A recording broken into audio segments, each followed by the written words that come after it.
G'day guys, it's Calvin, car tune company in New Zealand.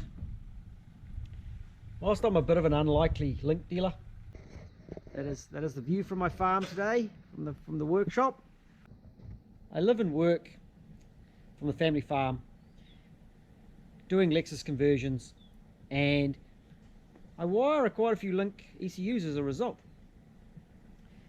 Today's test guinea pig is not the normal 1UZ, and I've done that so I can't just load a map from another engine. We're also using the G4x platform on my mate's boat. So I've managed to cram it all into this little box. There's the Monsoon X 4-cylinder 2AZ engine.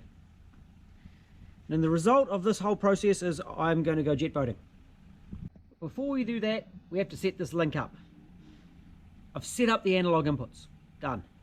I've set up the digital inputs, done. Made a little wiring change, done. Next, we're going to set up some auxiliary outputs. So let's grab the laptop and get into it. Here we are on the PC link. We've done, and I had kind of done some setup on the bench while I was wiring this to check I could actually make it all work. I'm going to close that. That's the digital inputs. So we're closing the digital inputs. Here's the analog inputs that we set up. The BAP, engine coolant, inlet air, and the two pressure sensors. And I've used a Bosch combination pressure and temperature sensors. Yeah, probably pushing the boundaries a little bit, but we're going to give it a go anyway.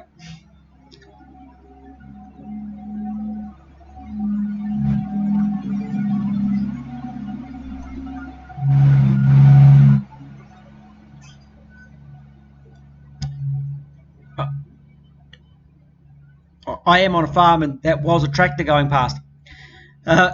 This is a boat, so we're not going to have things like speedos. That's not the things you wear to go swimming. Speedometers. Let's start off. Now, where did I put my check engine light? It's the first one on auxiliary outputs. None. I've actually put it onto ignition number 4 to maximize my outputs. Because it's VVT-i, I needed more outputs than I had, so I wired it wasted spark. It will help it starting a little bit, but what it means is I can swap it around later on when this man decides to put a dash in it, and I'm expecting him to put a dash in it. I put in the ECU is going to do a water temp and oil pressure on the gauges, so they're going to PWM some outputs, which we'll explain. So that was easy. I can't check it at the moment because we haven't wired the dash. Key on with no faults. On. Active is low. Yes, that's what I want. On when the fault codes with the engine running. Yes. Long 10s. Perfect. So that's my check light. Pretty simple. The next thing, now there was a fuel pump. Now I did have to set up fuel pump, and I had to play with fuel pump because on the digital inputs here, I wanted to test that the coils were getting power. So digital 3, that's not fuel pump, that's fan. Digital 3, I set up as an indicator for whether the coils have got voltage. And the coils on this one are wired to the fuel pump relay. So they don't have voltage when I'm sitting like this. There's no voltage going to the coils. But I am able to just physically test my fuel pump right here. I've just got it on standard, so it just switches on. Or when you turn the key on, it will prime. it will then switch off, and the prime time is at the bottom here. Prime time 5 seconds. We're probably going to turn that down. We're going to turn that down a little bit. We're going to do that 3 seconds. It drives the relay to low, and I can actually turn that fuel pump relay on. Of course, when the fuel pump runs, we're going to hear it. It's on the chassis rail of the boat. Turned on, and there's my digital 3 indicating that the coils now have voltage. So I know that is working.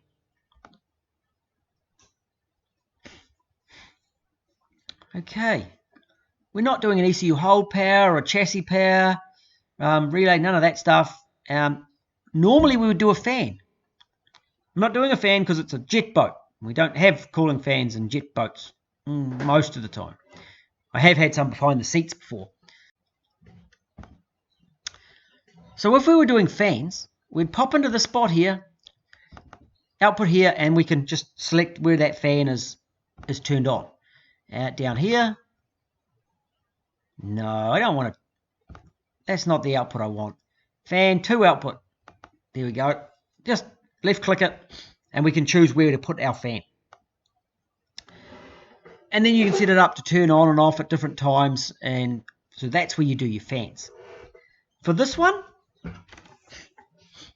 I'm going down here.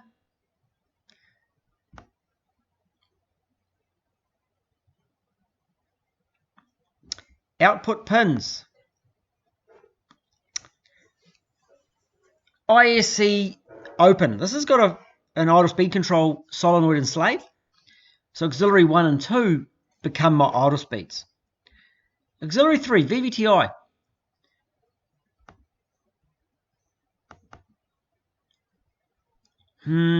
That is not where I want it to be.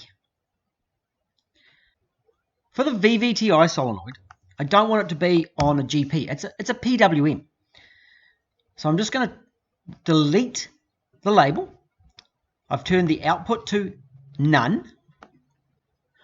Okay, so with GP output 3 deleted, we want to find the VVT-i, because this is a VVT-i engine.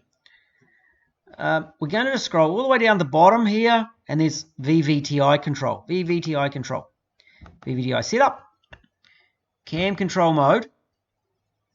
Now I am only guessing what this is. We haven't done it yet. Let's put it in as a 3S.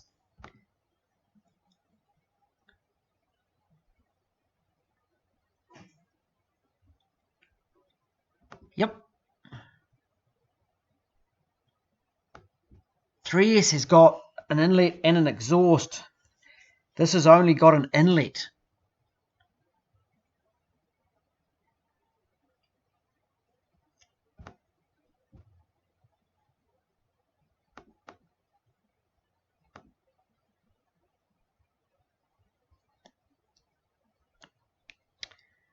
And here, PWM output.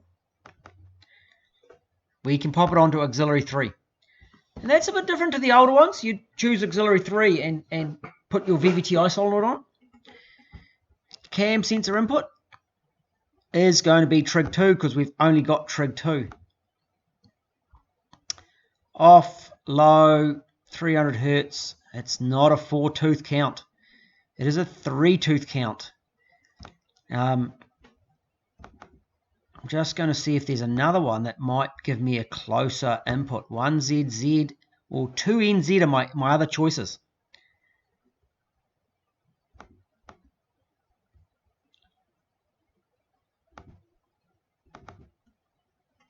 I'm going to change it to 3. I know there's 3 in there because I put my finger in the hole to check.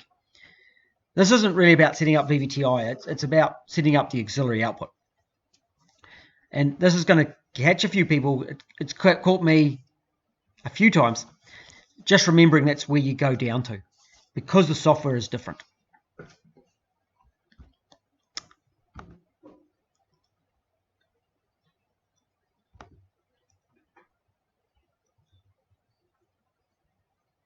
All right, tow. I need to do some more auxiliary outputs. So I've done slave, open and close, the solenoid, bank 1. Auxiliary 4. What have I got on auxiliary 4? Oil pressure output. Okay, so I've got the gauge on the dash, and I'm going to send it a PWM.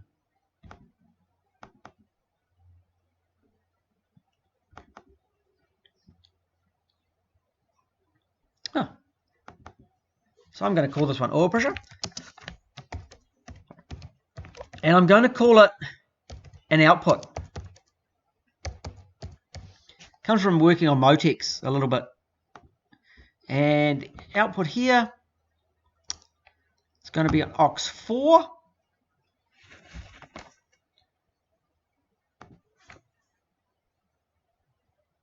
GP PWM1. Yep, I want to clear them all to 0. We don't want them at 0. And I will sit down and go through this and run up the gauge. So I'm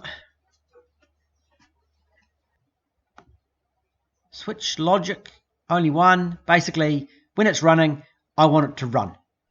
When the engine is running, in fact, I want it to show temperature when the engine's not running as well. So I want it to show the temp gauge all the time.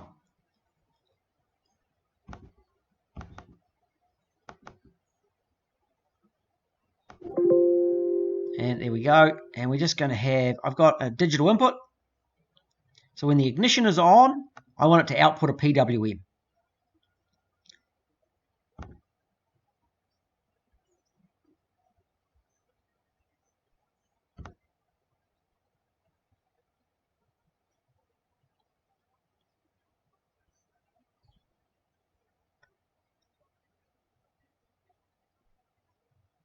And hopefully there's ignition switch status, ignition status.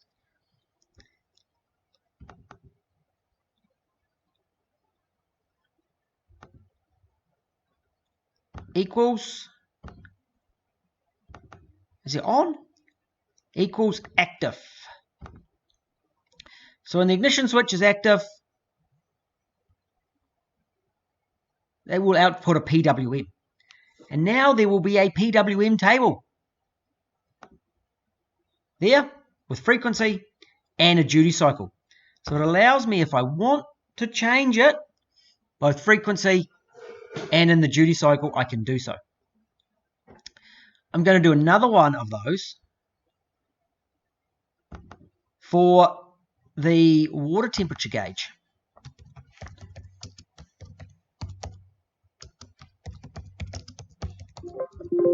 Oh, too much. I might just call that, instead of calling it an output, I'll call that a gauge. And where is it?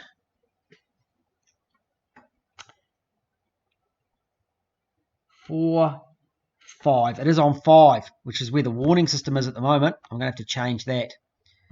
Yep, and it'll just give you some warnings there. There we go. Low. And this one, I haven't actually worked out the frequency that I'm going to need to use. So whether I want to run it on a table or on a constant frequency, we will soon find out. When I'm setting up the gauge, I'll have another look at that. Switch logic. Oh, this one doesn't. I just leave it on condition 1 and leave none because it's not used. And hopefully it should just work all the time. And there's lots of different ways of setting this stuff up. There's the last one, which is a GP output.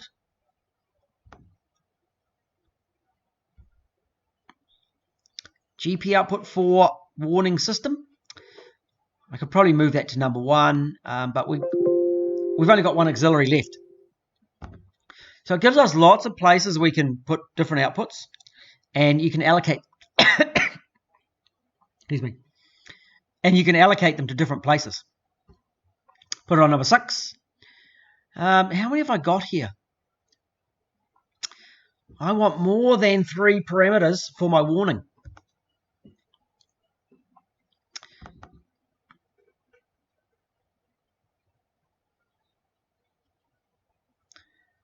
One and 2 and 3. 1 or 2. Yes. So and 3. My and So it has to have number 1, or it can be on number 2 condition, but it has to have number 3. So number 3 is going to be RPM. Greater than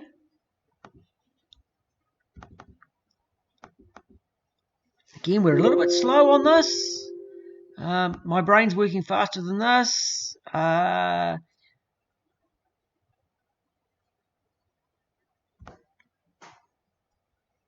Engine speed. And then my brain goes slow. Engine speed is greater than 0. I'm actually going to make it greater than 50. No. Often the warning buzzer will buzz if I have it about there. We might make it about 600. Just a little bit below idle speed. And I want to put a warning in for oil pressure being too low. So parameter 1, oil pressure, which is an analog input. Oil pressure.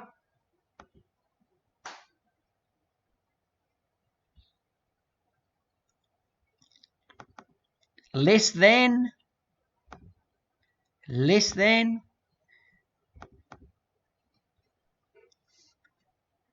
We'll make it 50 kPa. I may go through later and change it to be on a table, so it'll be RPM over an oil pressure. Parameter 2. And I'm going to keep this real simple at the moment. I'm going to give it water temp. Water temperature, it's an analog input. ECT, okay, is greater than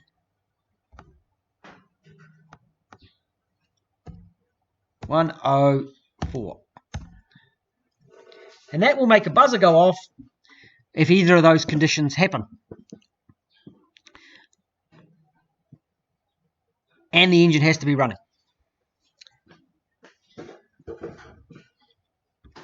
Make sure we save that. Store to ECU. And we're actually going to clear some fault codes. I've got an overrun error. Clear ECU fault codes, which is that one there. Yes, I do want to clear those fault codes. And I think we've actually managed to clear all our fault codes. Wicked. That is awesome.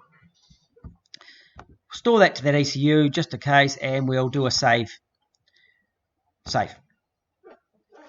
So that's our auxiliary outputs set up. Of course, I've still got to do ignition and core and fuel. We can have a quick. We'll just have a very quick look. Fuel, and it will say which drives I'm using. I'm sure. Oh, it's on sequential because it's a 4-cylinder. It knows it's on 4, so it knows. It actually works out and tells you that it's using 1 to 4 injector drives. Down here, 1, 2, 3, 4. For ignition, I've turned it to wasted spark, so it allocates them right here. So on output pins, it shows where we're doing things. Why has it got auxiliary 8? I don't know. So I hope that's been helpful. We'll talk to you again soon. Catch you later.